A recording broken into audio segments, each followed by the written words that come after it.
Welcome to my office. If you guys want to sign in, we can do that, and then I will show you all to my Raven Duckett is showing me around the operations of her legal cannabis delivery and distribution business in Oakland, California. So we're here at Cannaplex. Cannaplex is a warehouse. It houses, I would say, more than 10 cannabis businesses. We're all separated by our own little mobile modulars, like a little trailer. We've been here since January. Oakland is a pioneer of responsible cannabis policy, from permitting structures like the Cannaplex to its social equity program. And what is a social equity program in cannabis? It's a municipal program designed to create pathways to participate and succeed in the cannabis industry as a way to reverse the damage caused by federal cannabis prohibition, the war on drugs, which continues to disproportionately affect minority communities. Oakland's social equity program was the first in the country. And other cities, as well as state legislatures, are following their lead, trying to make sure that the benefits of legalization go to people and neighborhoods harmed the most in previous decades by drug policy and enforcement. So what the Oakland Equity Program did was it gave priority licensing to people who were from the city of Oakland or had been arrested for a marijuana crime in the city of Oakland. My team qualified because of where my husband grew up. It's actually around here a little bit. And this is a lot of the areas that were affected. And so kind of how the Equity Program decided the areas to take a step back, they did an equity analysis. So the city ran a study and saw that people in certain areas were 10 times as likely to get arrested for a marijuana crime. So they picked those areas, and if you were from those areas, you were able to get priority licensing. And so what they said on the other end was that people who want to incubate these teams can also get a license in Oakland. And that is the only way that a non-equity person, company, whoever, can get a license in Oakland is to incubate an equity team. What the Oakland Equity Program is really trying to do, and what equity programs are trying to do, is redistribute wealth and really create generational wealth for people who have been a part of a system that has been, until now, created to, destroy them. Can you tell us a little bit about what those city council meetings were like leading up to legalization? Yeah, they're emotional, honestly, if, you look at it like that, because it's like, people coming up to testify about how cannabis has helped them, how they support cannabis in the area, and all of this. And then you have some people who come up and are kind of like not in my neighborhood kind of feeling when they're like, because you have stories of people being like, well, my brother was thrown in jail because he had an ounce on him, so I'll never touch that cannabis plant in my whole entire life. It's like the worst thing you could do. Kind of like feelings, which is like, that's a real emotion and that's a real experience that you had, but it doesn't have anything to do with weed, and it has a lot to do with the system that we live in and the things we're set up. But it's like people associate a lot of that, a lot of all the like fears and trauma of like the whole war on drugs is directly associated with weed, particularly. And so that was very apparent. Do you feel like the numbers of people of color who are getting licenses, who are part of the equity program, is that going to move the needle? I don't know. I think it's hard to tell. I think that as it is right now, I would say probably not, because I don't think that the people who are in the Oakland Equity Program have the amount of support and have the amount of funds and have like the network that is necessary to really dominate in what is going to be national, if not global, within the next like 5 to 10 years or something like that. Like, I think that there needs to be some sort of reform in the sense that applicants need to be supported better. And I also think that the focus, especially as new equity programs come about, should be more about community reinvestment. I think the assumption that everyone who was affected by the war on drugs can only benefit from cannabis legalization by becoming a part of the industry is very narrow. And I feel like I understand if people don't want to be a part of the industry, but I think that there are a lot of people who are affected by the war on drugs who deserve to be, rectified for that. And so I hope that communities get some investment. I hope that job programs come out of this that have nothing to do with cannabis, like training those kind of things, parks and schools and things like that. I hope that communities get rebuilt. What if we could take these dollars and invest it in like the streets that we were just driving around that need it? Welcome back to How to Do the Pot. I'm April Pride, and I do the pot. In 2016, I founded Vanderpop, a cannabis company for and by women. Now, with my new venture of Like Minds and this podcast, we're exploring everything women want and need to know in this new era of legal cannabis. We've talked about pain and pregnancy. Now we're going to go back in time a little bit to understand where the modern cannabis industry came from and the long shadow cast by the war on drugs. We're also going to talk about the ways in which our cannabis consumption today, yours and mine, can help work to undo the harms created by the war on drugs. So, how did we get here? Let's look at the U.S. of the last century, and sadly, not much has changed. An influx of immigrants to the U.S. fleeing a post-1910 Mexican Revolution sparked nationalist ideals. Sound familiar? Everything foreign was painted as bad. Thus began a rebrand of cannabis to marijuana, the Spanish spelling for the phonetic pronunciation of the Chinese word for cannabis. So it was in this climate that the temperance movement successfully led the federal ban on alcohol in 1919. The change in regulation included pharmacy reform to reduce opioid dependence. Sound familiar? Since cannabis was known to be used recreationally, it was painted as an abused medication. In fact, when cannabis was effectively made illegal with the Marijuana Tax Act of 1937, the plant was the third most prescribed ingredient to pharmacists who distributed cannabis as medicine in compounds, salves, tinctures you may recall from our episode on pharma. The war on drugs is not the first time the government has used prohibition as a means of social control. Alcohol prohibition, which spanned 13 years from 1920 to 1933, makes a sound case for government overstepping reach with disastrous results. There was the rise of the mob. The mob came into existence because they were protecting their distribution of bootlegged alcohol.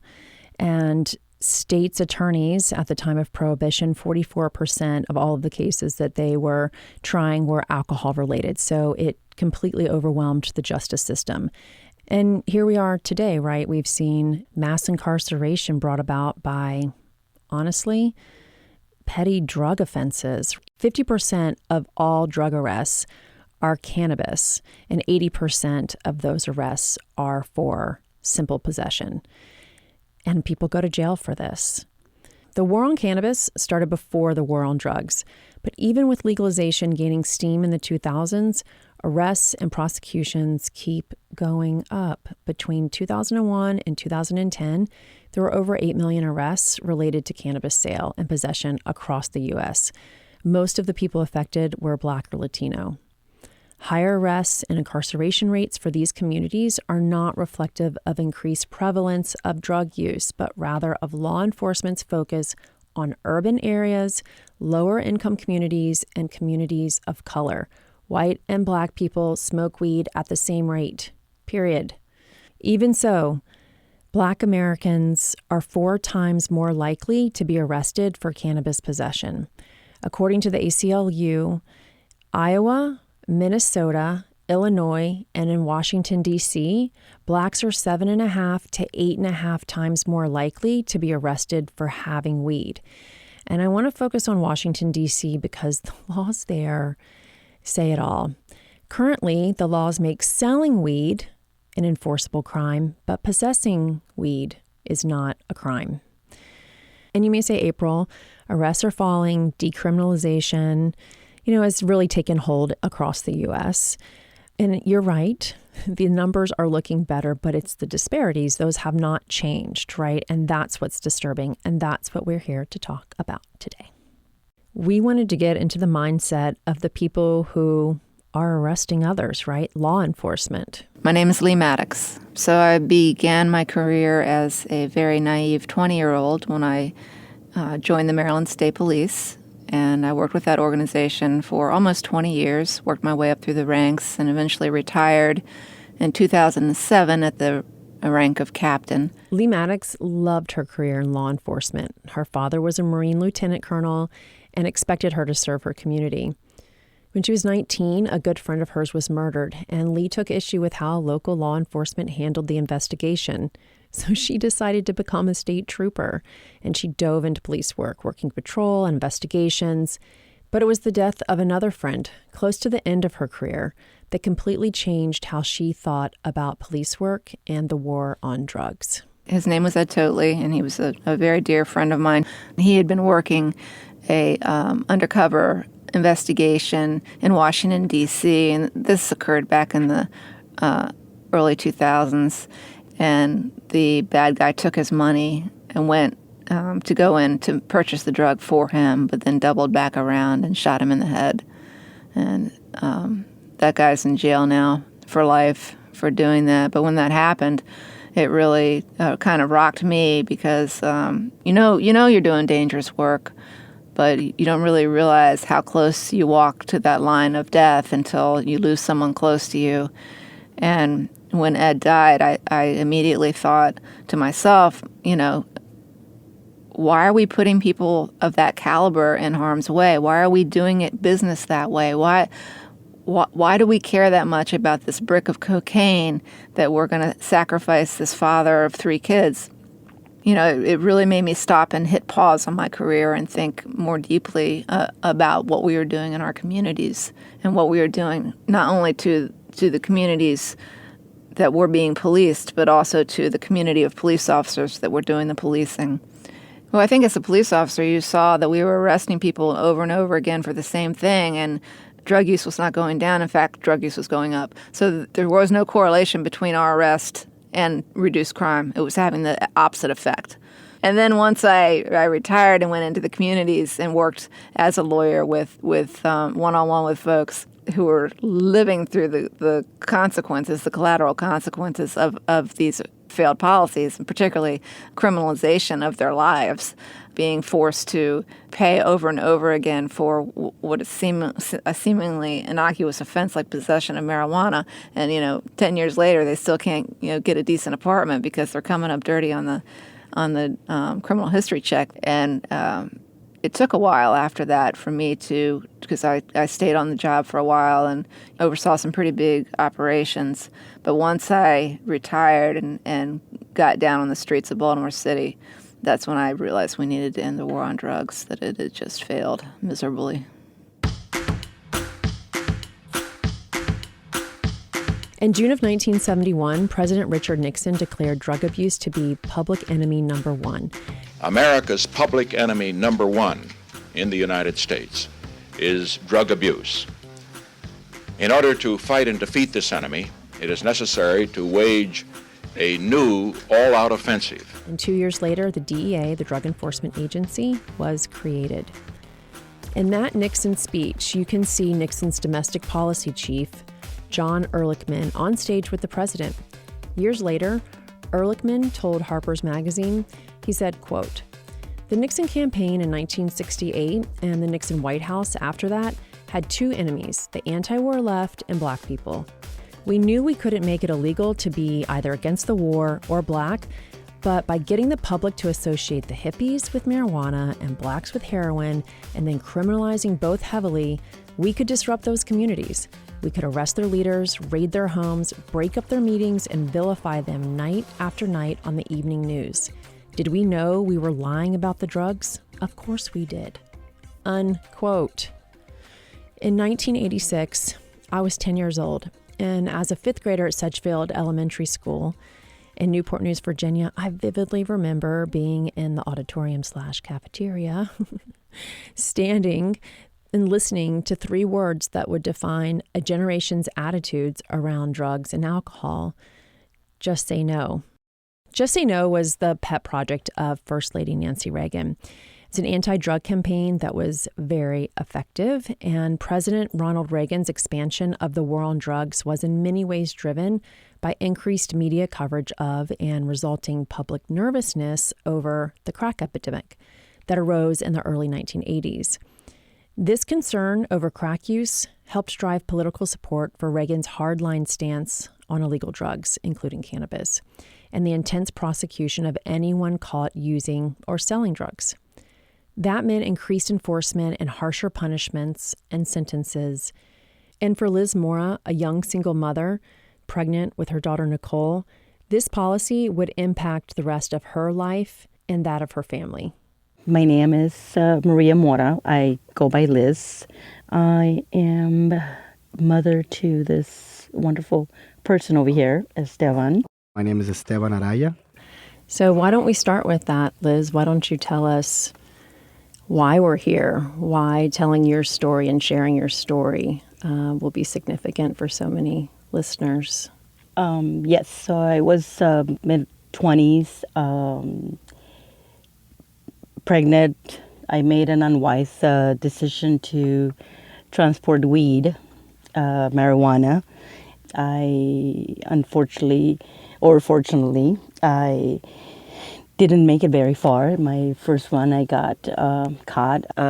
Possession, transportation with the intent to sell, which, of course, I was just literally what they call a mule. After serving her time, Liz was turned down for jobs. She wasn't able to obtain a student loan to go back to school, so she had to work long hours in low-wage jobs, more time spent away from her children. Over a year in federal custody, 2 years probation, but I losing my kids, thank God I was able to put them with a family that I trusted, but the whole having to be away from them for so long. When my daughter was 7 months, Esteban was 9 years old. It was pretty hard. It happened in 1998. I was pregnant with her, and then I went through the court thing, still pregnant. Then I had her. I had Nicole was a few months old when I got sentenced. So it's mainly that literally just triggered everything in our life from there. From there, because financially, I'm now 29 years old. So one of the things that I realized from my mom, I didn't understand, because I was, also angry with my mom. You know what I mean? Because growing up, it made a lot of tension between us because she had to be away. She couldn't really help. You know what I mean? She couldn't. There was just a lot that I didn't understand at the moment, and so that created more of a resentment for me because I didn't understand. You know what I mean? I didn't understand why we didn't have this or we didn't have that or why we didn't spend enough time together, and so but I was angry at her because I was like, why are you not doing what you're supposed to be doing? Having a better job. Right. Because I had one before. But I understood. Now I understand. It's like, wow, it really is something when you have those felonies, or especially federal drug dealing crimes. You can't get into banking. You can't get into any type of real industry where you can even move up. Like you can even support yourself without living in neighborhoods where my mom didn't want to raise us. And thank God she actually got us out of these neighborhoods. Today, in many places, including Los Angeles, where Liz and Esteban live, local governments are writing social equity into cannabis law. That is, special programs for people who've been directly harmed by the war on drugs. People like Liz Mora and her son Esteban, whose lives for the last 20 years have been impacted by cannabis criminalization. And now they have an opportunity to open a legal cannabis business. We first learned about it. We went to the city. One of the city council members here in the city hall, they were having a meeting in regards to the cannabis regulation, and they were going to be getting all the feedback from the community stakeholders. And part of that was the social equity. I didn't know, what it was about, but I had already heard in the city that it was something to do with giving back in communities. I never really imagined exactly what it could be, but I was like, hey, I know I'm from certain communities that were affected by the war on drugs. Half of my family went to prison. Other ones are dead because of the war on drugs, which is very sad to say, but it's the reality. And so we kind of were going to this meeting just to try to get information. And everybody was shocked. that walked in there, because most of the people that were chasing this industry, were not necessarily from these communities. They're investors. They've been following the industry, or they maybe already have some type of positions in the industry, but they weren't from these communities. Liz Mora is hoping to be one of those people who get some investment. I want to be able to, first of all, impact the community in a good way. Me with my chronic pain, having to come down from being on painkillers that, have all these other side effects for your body.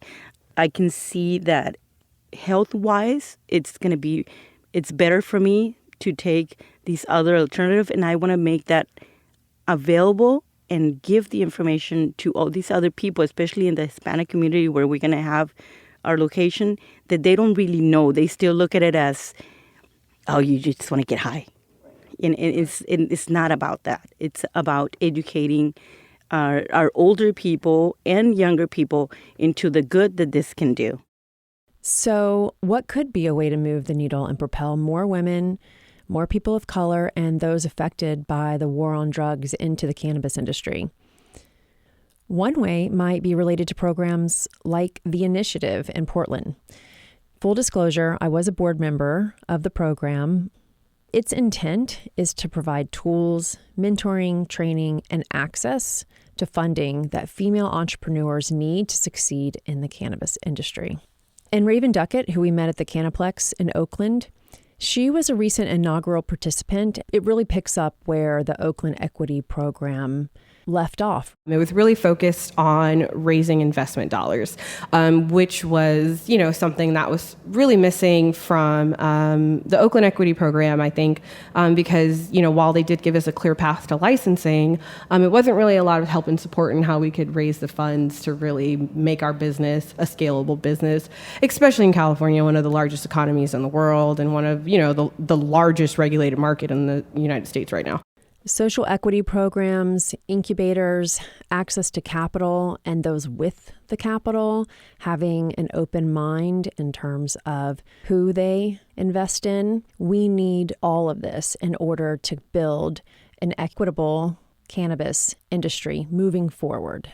Like so many issues of sustainability, we need to acknowledge the harm that's been done and work as founders and consumers of cannabis to make the best possible choices. So, for today's High Five, our tips for how to do the pot. 5 ways that consumers of cannabis can be part of making sure the industry is equitable going forward. Number 1, know where your elected officials stand on cannabis policy. If you don't live in a legal state, has cannabis been decriminalized in your community? Get to know your local officials. That's where these decisions are made. Number 2, know your farmer. I asked Raven if you wanted to create a supply chain that at every step touched a person of color, would you be able to do that? And she really struggled when it came to a farmer or a Black-owned farm. And there was one that she mentioned that's in LA, outside of LA, called Black Star. So do your research and find out who's growing plants in your state. Number 3, know who you're buying your weed from, who owns the local dispensary, who owns the delivery service that you call, and who are they hiring? Do you feel like when you approach a counter that the person looking back at you reflects you and your values and perhaps knows a little bit about where you came from? Support dispensaries that seem to be doing their part to make sure that everybody gets a chance to participate in this industry. Number 4, know the founder of businesses that you buy cannabis from. My business partner, Ellen, and I have tried to bring brands into the High Five that are women-owned, women-founded, that we feel have a place in this industry and are leaders, and we want to continue to see their success and to make sure that they thrive in this industry. We encourage you to go back to each episode, listen to the High Five, visit our website, of course, and find brands founded and run by women that you can purchase products from, and again, have a role and participate in their success. So number 5 is an example of a brand that I've loved for years. 2016 is when I found the Apothecary case. Apothecary Brands was founded by Whitney Beatty.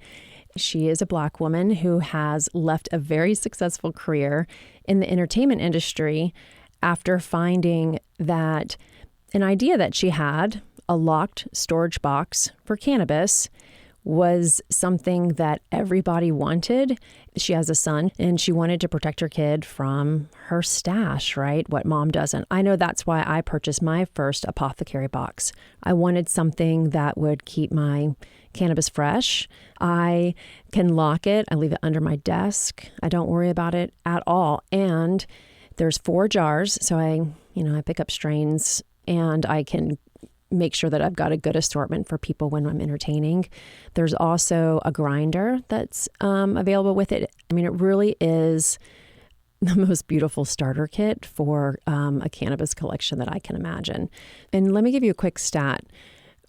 Women only receive 2% of all venture funding, and Black women receive, a small fraction of that, 0.0006%. So she has built this business in spite of a lot of challenges, to say the least. It's been self-funded, at least for the first 3 years. We here at How to Do the Pot are firm believers that supporting brands led by amazing women like Whitney help to make this cannabis industry better for us all. I mean, I have not seen anything come out that touches Whitney's storage box that's locked and safe. She has my number for sure. Thank goodness this time of year when we're all looking to buy ourselves something, you can get 15% off of her apothecary case, the classic apothecary case. And it is a really, really great gift. No one will be disappointed. So how do you get your hands on one of these? Visit theapothecarycase.com. And that's apothecary spelled carry, like you're carrying your bag of weed. You can find their Instagram at The Apothecary.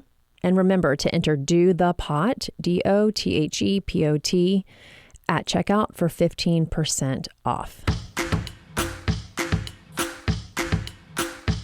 Thanks everyone for listening today. If you like this episode, please share it with someone. And please rate and review us on Apple Podcasts.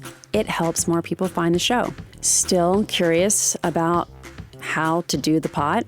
If you live in one of the legal U.S. states and are over 21, join our private Facebook group to connect with other listeners and see how others are, in fact, doing the pot. You can find more info and past episodes at dothepot.com. Thanks to my co-founder, Ellen Scanlon, Ali Mussolino, our marketing manager, producer Gina Delvac, and the team at Western Sound, including Stephen Hoffman, Ben Adair, and Haley Fox. I'm April Pride, and we'll be back soon with more of How to Do the Pot.